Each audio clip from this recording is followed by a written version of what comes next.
Allah is my motivation, and Allah is my destination. The reason I do something is for the sake of Allah, because I want to be with Allah. Subhana. So when that statement of fear came to them, it increased their iman. It increased their iman.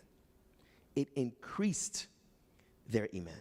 And that is how the trial is the sunnah and the means that Allah subhanahu wa ta'ala uses for you to strengthen your faith. How many videos have we seen? Some brothers and sisters in my community, they'll send a text message, they'll send, our brothers and sisters, they're running and they're repeating this. Hasbi Allah wa ni'mal wakeel. Hasbi Allah wa ni'mal wakeel. They're running out of breath.